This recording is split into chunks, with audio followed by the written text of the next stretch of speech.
Okay. I think it's plugged into something. Okay.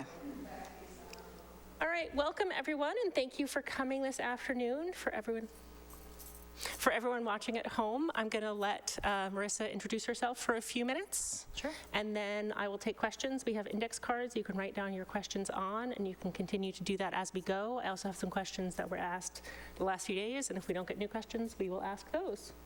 So with that, go ahead and do a quick intro, Marisa. Great. I'm Marisa Mendonsa. I currently serve as the Deputy Superintendent for the Pittsfield School District out in Western Massachusetts. I'm in my 26th year of education. I was primarily a middle school social studies teacher for 12 years, and then 2 years as a high school history teacher where I taught U.S. History 1 and 2 and AP History. I've served in districts spanning rural, suburban, and urban areas. Predominantly, I was in Springfield for about a decade, and then was the principal at Mohawk Trail Regional School for about 6 years, almost a full 6 years, before I came to Pittsfield last year to go back to my hometown and serve as the deputy superintendent. My wife and I live in Northampton. We have 2 children. One's at the high school in Northampton, and one is on a semester break from Bridgewater State, also studying education. My wife's an elementary principal, so she gives me some good tips around the tiny human world, which is really awesome. So I'm just really excited. It's been a really wonderful day here in Somerville, and I'm excited to hear what caregiver questions folks may have, and happy to answer. Great. We will start here.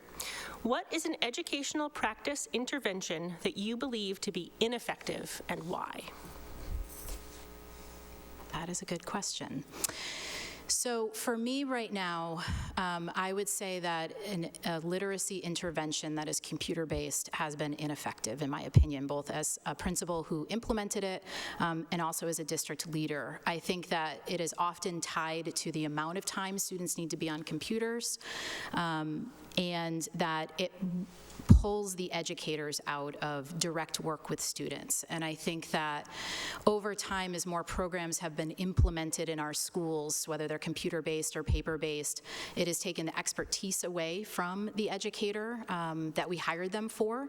And instead of having them deliver the intervention, others are delivering it either through the computer-based or through paper-based. And so I think we've just gotten away from having our educators as the primary experts in their content area and the experts in how to work with students with unique needs and deliver those interventions. So that's something that I would say is not working currently in education. What experiences do you have in improving transparency and communication? Yeah, I think this is really important. I think you have to really consider what you want to message out to your community and what their needs are. We're a public school system, and we are funded majority by taxpayer money or federal funds, and so it's really important for us to be as transparent as possible, good, the bad, the ugly. I think that we have a tendency to want to just promote all the positive things in our schools, and we should do that. But we also should really bring to light where concerns may lay, because we want to have our stakeholders be a part of that process. So another piece around being transparent is to have working groups, to have task forces that include representation from all of our stakeholders, and that includes our students at every level participating in the work, so that they can also call out inequities or concerns that they have, and then we can be transparent in our response. I think transparency also goes a really long way when you are trying to share a reason for a decision, whether it's through the data, whether it's quantitative or qualitative information. You have to be transparent in how you got to this place and how this decision is going to be made, and not just say this is the decision and not share any background information around it. But I do think we have a tendency to focus only on the positives, and I think it is okay to share what is not working, because if we don't share it and others see it, then they're going to either assume we don't want to talk about it or that we don't see it as well. And so we have to honor what we see and what we know as the educational experts for a community. What is something in education you have changed your mind about? So this might not get a lot of good praise, but I used to feel that I needed to give my students homework in order for them to practice in the evening and to come back.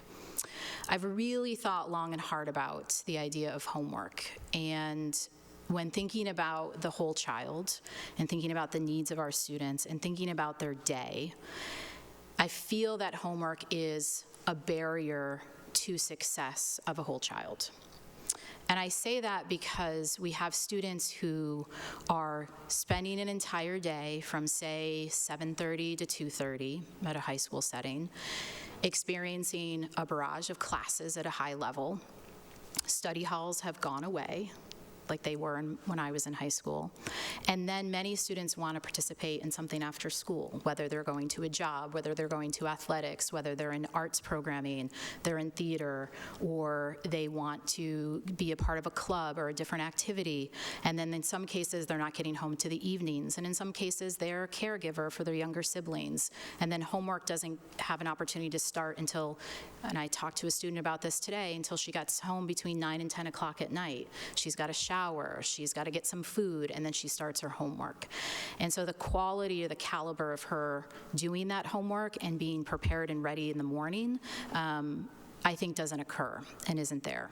I also like to think about a shift for me around that has also been considering the day of an educator. We actually provide preparatory periods for educators to do their work in the hopes they don't have to bring something home in the evening. And I know they all do, because I've done that before, but it has been limited. But we don't afford that to our students. We ask them to go all day, anywhere between 5 to 7 different classes, and then in some cases 5 to 7 different teachers have given them 20 to 45 minutes of homework apiece. And unless you're in a small school setting, unless you have a commitment to aligning what you're giving to students, students may go home with 2 to 3 hours of homework to do at the end of the day as well. And so I think for the wellness of our students, I think we have to really prioritize what is going home, and not just to give it to go home because we're preparing them for college, because we all know we didn't spend the entire day in classes in college either. And so we're actually not preparing them for that. We're actually preparing them to just cram instead of really prioritize their time and their learning and their schedules. Great. How can the Somerville Public Schools support and include LGBTQIA+ students, teachers, and staff? What experiences from previous roles would you bring to the position as superintendent in Somerville? Well, for me, as somebody who didn't feel safe in high school of being a queer woman, we have to create,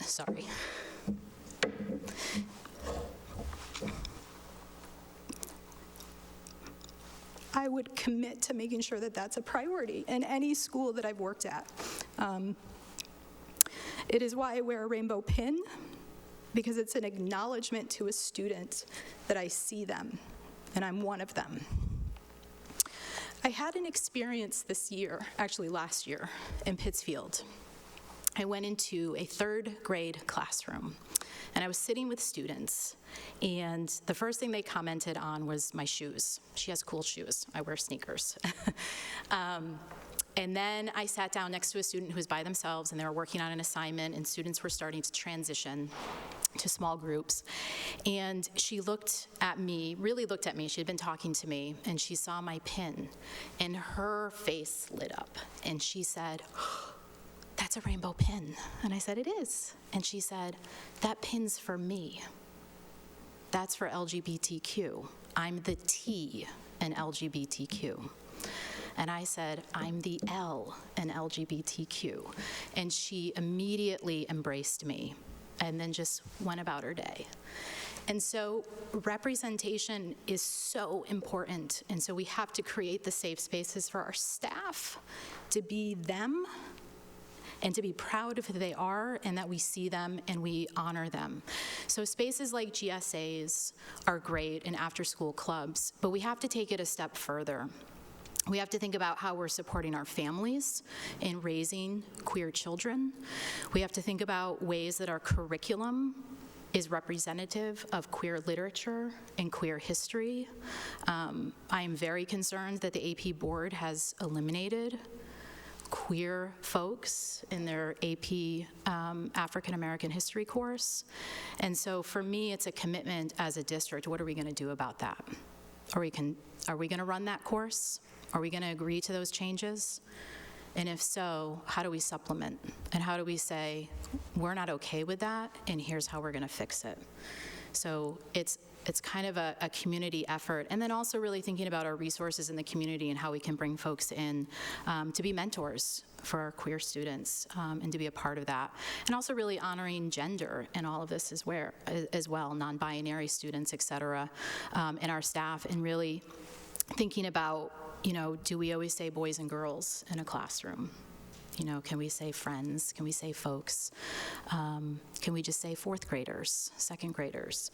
So really just thinking about language as well, and considering that in terms of our professional development for our staff, and then also, what we do in terms of lessons for our students and how they can be allies and be supportive, and really think about their language. And language is hard, it changes all the time. Queer was not a word I adopted because it was a negative term when I was in high school, and now I'm trying to own it because the young folks are using it more and more, but it's not my comfort level, but I'm trying to change with the language. What do you look for when visiting a school? What do you look for when visiting a classroom? So in terms of visiting a school, I'm always curious about what is on the walls of a school and what you see. I saw a lot of great things posted on walls today. I had a principal share about the trajectory she sees of writing in the lower grades as the year goes on, which is really fabulous.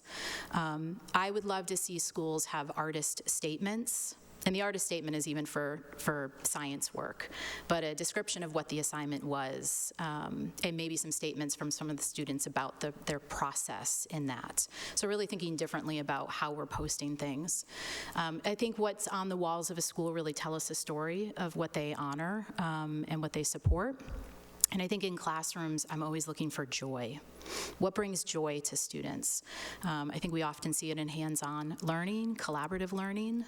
I'm wondering about the resources that students are using in classrooms. I'm also thinking about how much teacher time, airtime is being used versus students owning their learning. And so I like to consider ways that students are demonstrating leadership in a classroom and demonstrating their learning. And I think finally, I always want to see choice for our students. I think there's lots of different ways that you can demonstrate your learning, and there's not always one way to do it. It's always standards-based, but I think there's multiple ways that you can demonstrate, and so having choice, and we were in a classroom today where a teacher talked about choice and how they were going to visualize their product in their learning, and then in conjunction with that, everyone had a written component, which I think is a fantastic way to think about choice and achievement in a classroom. Pittsfield is very far from Somerville. If you end up here, will you relocate? Yes, yes. I currently live in Northampton and drive to Pittsfield, and it's about 50 minutes, and it's literally like one road and two turns, so it's a little bit different, and unless I get behind a tractor, it's a pretty easy commute.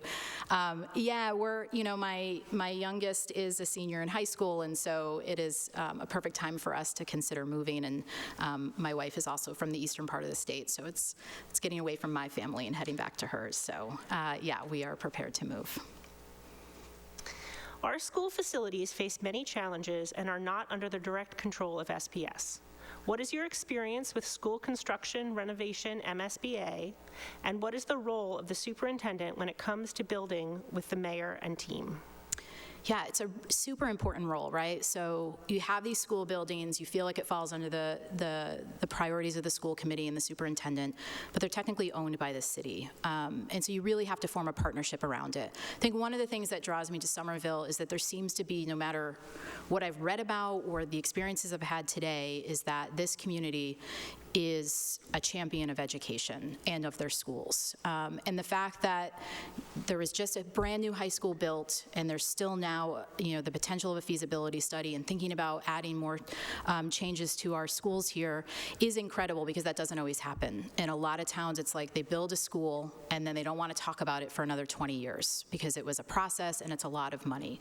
And so it's being prioritized. And so as a superintendent, you really have to lead and be the champion for the schools and navigate that with the mayor and the city council and facilities. Because when things go wrong, folks will call the superintendent, the boiler is broken, how are you going to fix that? And technically that's a partnership with the city side. And so you want to answer those questions for your families because they're asking you, but you also need to make sure that you are working with the city side to really understand what those challenges are.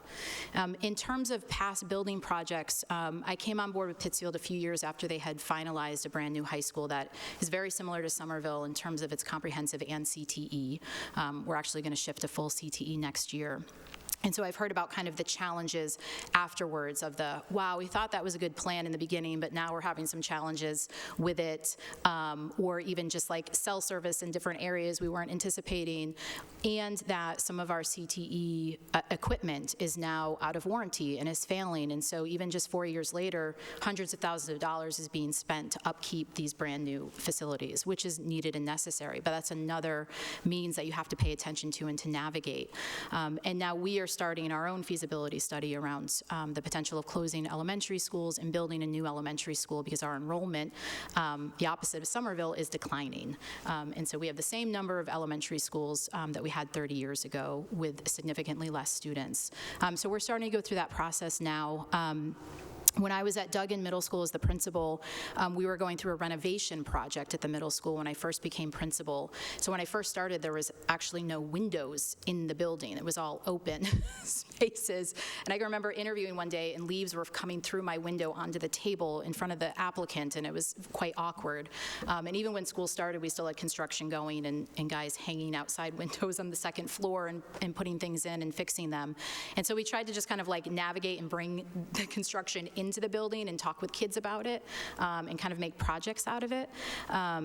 And then when I was in Amherst at the middle school, there's consideration for combining some programming between middle and high school and really thinking about creative spaces, very similar to Somerville High School. And so we worked with architects in reimagining some high school spaces that we were going to kind of retrofit to be part of the middle school. So I will be honest, I haven't seen a project from start to finish. I've been part of renovations. I've been part of the back end of a project development, and I'll start to embark on a feasibility study. What do you see as the biggest challenge facing Somerville?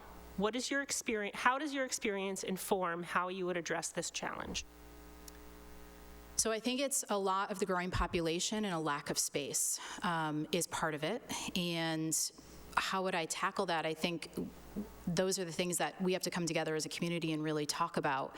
Do we, is the pre-K to 8 model the right model? Do we think differently about our buildings? Do we look at the history of our buildings and what our needs are as a district? And do we kind of consider what our building spaces are, and then how do we maybe reimagine them? And that's a whole district effort, a whole community effort around that.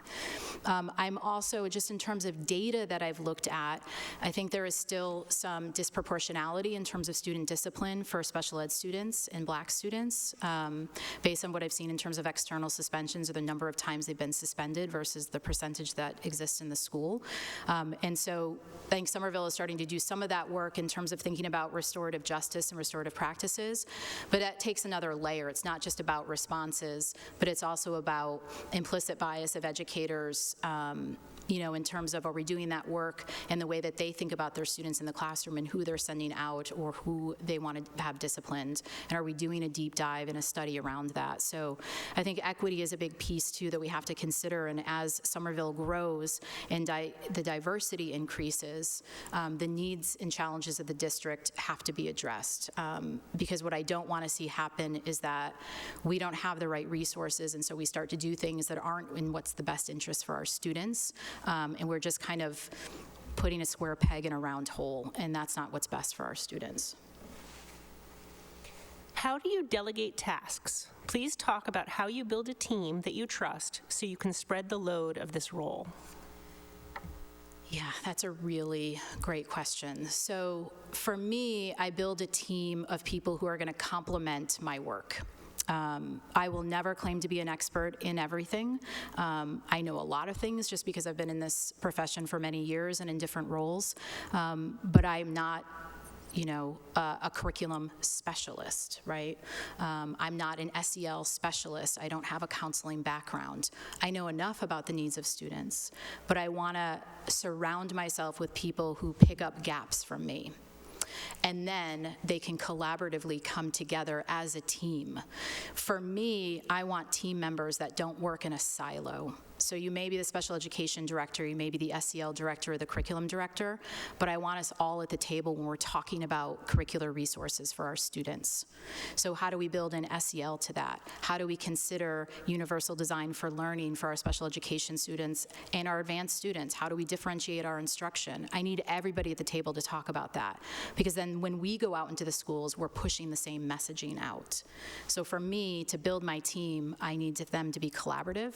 I need them to be trustworthy. I need them to respect the process. I need them to have fun in the work. I need them to like children and want to find the joy in education, and for them to really be able to communicate. We can disagree, we can hash things out in our meetings, but when we go out into our schools and when we talk to our caregivers, we are championing the efforts of the Somerville Public Schools, and that's what is really necessary for a team that I want to build. What is your 5-year plan? If hired, would you stick around? I hope so. I would want to retire here, and I've got, 12 or so years to go. I want to build longevity, and it is hard in a superintendent role. Don't get me wrong. I think the average superintendent lasts 3 or 4 years these days. And I think that is really dependent on how you work with your community, how you work with your team, and also how, and I appreciate this because I've already felt this from the school committee, how you are as a human being and how you're treated and how you treat others. Because at the end of the day, we are humans. And the job, while it feels 24/7, it can't be, because it's not sustainable. So how do you make that sustainable? The 5-year plan, really the first year is to really listen. Or I would say, if I started, say, July 1, I would say that by January 1, I should finish that listening tour of lots of different stakeholders and community organizations and students, and lots of visits to schools, and lots of communication with my team, and then be able to present out a plan for the next steps for Somerville. And part of that really has to be, what is the work that's already been going on? What are the initiatives that are already in place? And talk to folks about, are they working? How do you assess them? What are the needs that folks are thinking about? And where are the trends and themes and the needs that people are speaking to? And then those become the focus areas over the next 4 years. For me, I love a working plan. I know we have district improvement plans, but I love a working plan that really is a working, livable document that you reflect on all of the time, and that you can make adjustments to, and that it's not that year 1 must be this, and year 2 must be that, and year 3. You have to have some flexibility, because there's lots of moving parts when you're working with students and educators, because like we all know, a pandemic can hit, and everything you thought you were going to do has got to pause, and we've got to pivot for a moment. And then you have to, when you kind of come out of that moment, you have to think back and go, oh, what were we doing before, right? And does that still matter now? Because some things that have happened from the pandemic are the new things that we want to do moving forward. There's a more of an SEL focus. There's a more push to hire counselors and therapeutic services. Why would we get rid of that? So how do we find the ways to continue to build that if we're committed to the whole child? How would you approach inclusion for special education and aligning with IDEA? What is your interpretation of IDEA in the context of providing service in the general education classroom? Yeah, I mean, it's access. It's access for students to the curriculum, to their grade level curriculum. That is the most important piece to it. And so in terms of inclusion, we have to really think about, what are our models of inclusion? There's lots of different types of special education programming, and for me, it has to live in every classroom. The fallback too often for educators is that they leave it to the special education teachers. We're all responsible for our students. Special education teachers are experts that you rely on and seek support from. But the modifications and accommodations are delivered by the content level teachers. And so for me, it's really about putting in place the teams that are really gonna focus on the needs of our students. And so you have to really think about a lens of, what is the current programming for our students, and is it enough, and is it appropriate? And then you also have to be at those yearly, if it's special education, those yearly IEP meetings. Are students accessing the curriculum the way we intended them to through their accommodations and modifications? And if not, where do we adjust? And if they are, how do we build in more inclusion opportunities for them? I remember when my daughter was on an IEP, and it got to the point in her, as she was about to approach high school, and based on her data and her information and touch points, it was determined that she no longer needed an IEP, and she was going on to a 504. And I remember clapping in that moment, in that meeting, and people looking at me like, what are you doing? I'm like, this is a celebration. She has learned how to utilize resources and tools in the classroom that have been developed for her, and she's making academic gains. And in some cases, we have to really think about, there are some times where students need a sub-separate program, and that's okay. But we have to think about how the team is going to approach that and come to that decision. The other thing that's really important for me in this is that students have to have a voice in this process. I'm a huge proponent of student-led conferences. I ran them for many years. And what I want to have happen is to set a plan for special education that students as young as 3rd grade can be a part of their meetings, talking about what it's like for them to learn in their classrooms. Because our students know what works for them and what doesn't work for them, even in the elementary world. And I think for special education, we often only invite high school students to the meetings. And for me, that's too late. We have to bring student voice into the process sooner, because there might be something that they say that just is like a light bulb moment for all of us. Wow, I didn't know that if you had a sentence starter for that essay, you could get going, that you just needed that quick little check-in from me, and you needed that. And sometimes they can tell us very different things, that they do not understand what is happening in the classroom, even when somebody explains it to them. And so without that information, we're just going off of what a teacher believes the child is experiencing, or what a parent believes the child is experiencing based on what they say when they come home. And if you have children like mine, it's like, how was your day? Fine. You know, what did you learn? Not much. Well, why did you get a C? I don't know. You know, it's like I know they would say something different to their teachers. So bringing them into that process. But for me, special education is really about access. And I think the other part to that is that often, we're running into this a bit in my current district, that when a student is in a sub-separate placement, say for behavioral needs, not cognitive or academic needs, there's an automatic bias of educators that they're below grade level. And so using data and benchmarking our students is really important, in having educators be a part of that benchmarking process. And then really developing an internal team process to look at that data together with an equity lens and approach to that. You have been a school leader for a long time, but have only been a district leader for a little over a year. In what ways are you prepared to be a superintendent, and where do you still need to grow? Yeah, it's a really great question. I will say that in my last principalship for 5.5 years at Mohawk Trail, which is a very small school district, although the largest in terms of geography, it's 250 square miles versus 4 miles in Somerville. So a little bit different, but because of that, because we were quite small, our central office was very small. And so principals were very much a part of central office. I was actually involved in collective bargaining agreement negotiations as a principal, which was a bit awkward, but we needed the people to be, they needed principals to be a part of it, so I was a part of that there. And then curriculum decisions, and really thinking about what elementary programming is leading up into the high schools. So in many ways, and central office was in my building, so in many ways I was involved in many of the district level meetings. We attended every school committee meeting, and so it really prepped me to take on the role of the deputy superintendent. I think one area in terms of growth that I would say for myself is how to navigate working with a city council, for instance, because that has really been the role of the superintendent, and I would say the business assistant superintendent. So that hasn't necessarily been my role. I think I work really well with folks, so I'm excited about that. But that's an area that I just haven't had the opportunity to be a part of in my role in Pittsfield, and as superintendent, that's incredibly important. What are your views on discipline, especially suspensions for students of color and students with IEPs? Yeah, I mean, I spoke to that a little bit earlier. I did notice in the Somerville data that there's disproportionality for special education and students of color in terms of discipline.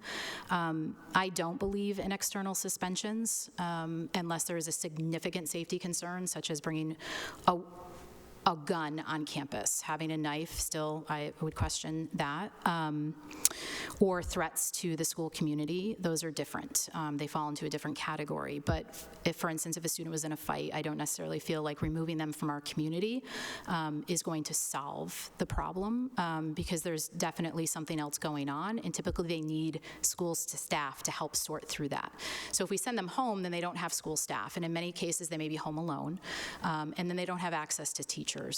So if our buildings have spaces for students to go, we have a RISE space, which is the old school internal suspension, where there's therapeutic interventions and educational opportunities, and then restorative justice in terms of restorative conversations if both parties agree to, or multiple parties. That's where I see the response to discipline. It's really about repairing harm. I even think about our society. We're starting to eliminate certain offenses that had required jail time at one time or another. So I think across our country, we're really considering the ways that we approach consequences and laws and what is appropriate. So in terms of restorative practices, when I was in Amherst, I was trained as a restorative practices trainer. And so, I've kept that up. I've run restorative circles, both in big classroom settings and then in smaller settings, even restorative circles among staff members. I believe in all of that, but I really believe in educating students and really trying to help them make healthy choices. They're young adults. I mean, I think about adults. How many mistakes have I made? How many times have I said like the wrong thing to somebody or was really rude to somebody because I was tired and frustrated and just at a certain point? But I would hope that somebody would give me the grace to self-correct myself and to also call me out on something. And I think that we just have a tendency when we're tired to just say, you've got to be excommunicated from this community for 5 days and then you're going to come back. And what message does that send? If there's not a process for when they come back and there's no check-in, then it's just kind of, there's not a sense of the community. And when students feel a sense of community, they may be less likely to, get into a fight. They might be able to problem solve better. They might be able to go find an outlet when they're feeling really frustrated about something or wanting to, make a poor decision. Before they make it, they get themselves placed. And that's what the part of that restorative justice has to be, is helping young adults identify the tools and strategies. And every person has something different. We all do it when we need to decompress and we're stressed out about something. I like to just completely shut my brain down. Right? And that's just me turning a TV on. Other people need to go for a walk. Other people need to exercise. Other folks need to turn music on. Some people, my daughter goes for a drive. What is the tool that's going to work for our students? And we have to be there to help them navigate that. Which of your districts that you've worked in do you think may have best prepared you for the complex populations you'll encounter in Somerville? What mistakes do you feel like you've made with complex populations, and what did you learn from them? I think it would probably be a hybrid between Springfield and Pittsfield. Pittsfield, just the sheer size, is very similar to Somerville. I think that Springfield had more diversity, closely connected. I had a Somali population in my building as the middle school hub. And so in terms of historically resilient communities, which some people refer to as historically marginalized, I think that a mistake that I've made in the past is not knowing what their commitment might be to schooling if American schooling is new to them. And so not always trying to bring them together to have conversations, to hear from them, to really understand what schooling may have been like for them or their children from whichever community they were coming from, what other culture they were coming from, to really understand how their transition to our schools could be supported better by us. It doesn't mean it's going to be a perfect fit. I don't mean it that way. But what I mean by that is if it was a schooling situation where maybe they were only in school for half of a day or for certain months of the year, and there was big breaks in the middle of it, how we help them navigate around that and to adjust to that for us. And I think I have to do a better job of listening and hearing about the different experiences and cultures of families. And one way that we have done that in Pittsfield is by working with the Berkshire Immigrant Center. And what I asked them to do is a professional development for our building-based principals and district leaders about some profiles of families that were in Berkshire County and specifically Pittsfield. And so they gave us really cool profiles of students and families that we could understand their trajectory of how they came to be in the Pittsfield Public Schools, what schooling may have been like in their home country, and some of the concerns that they have for schooling today. And that was really beneficial. And so we keep kind of going back to that as a school district. Well, remember, if this family's from Columbia, this might have been an experience that they had. So let's revisit the profile that we received from the Immigrant Center. And so that's really just some of the lessons that I've learned, is to really cultivate a relationship and really have an understanding that schooling does not look the same in every country, and it's quite different, and what it can look like for them and what they're nervous about, right, to be in our community. And if they don't feel welcome, what is it about the community that is not welcoming, and then how can we work together to overcome that? A parent comes to you with an urgent safety concern at one of the K-8 schools. What is your process for addressing the situation? Obviously, to listen right away if there's an urgent concern. If for some reason I wasn't available, I would identify somebody on my team to contact that caregiver immediately. And then to also work with the building principal and the building team, because there's always, kind of two sides to a situation. A parent might not have been able to completely understand what was happening in the school, or if it was a parent of somebody who wasn't involved in a situation and there was a safety situation in the school, and the school reported out on it, they might not be able to share all the details, which is really hard for families to hear because it's tied to individual students or staff members. And so it's really wanting to work through that we have the right procedures in place around safety concerns in the district, whether it was a hold in passing because there was a medical situation that occurred maybe with a staff member, but the family's wondering, why was there a hold in passing? Was there something going on? Was there a stranger in the building? That's not always the case. But I really want to hear from the building principal first, and then coordinate a time where the building principal, if they have not already worked with the building principal, has that time to meet with the family or to place a phone call. If that meeting has already occurred or that phone call and the family is still not satisfied, then I would bring the family in with the principal or whoever, maybe it was a dean of students or an assistant principal, to meet with me and the family to help kind of bridge that relationship back together again. But safety is a high priority for me as a superintendent. As student needs change, we need new programming. Please walk us through a program you developed from developing a budget, curriculum, and professional development. Yeah, so I would talk specifically about one element of a redesign. In Mohawk Trail, we went through a whole school redesign with funding from the Barr Foundation. And so over the course of 3 years, we earned just shy of $1 million for just our 400-student school. And so through that, we had to develop an entire budget. And the budget was resources, professional development, site visits, working groups of educators. So there's a lot of stipend work that went in that. So we had to develop that all together. But one initiative within that to help with student programming and student success was to develop a co-teaching model. And so what we identified is that we wanted to have a co-taught model in our middle school years. And we wanted to have it happen in math and ELA classes specifically to start. And so the first is that we identified educators who were willing to hear and listen about co-teaching, and so they attended a session, and we talked about what it could look like, and then they opted into doing that.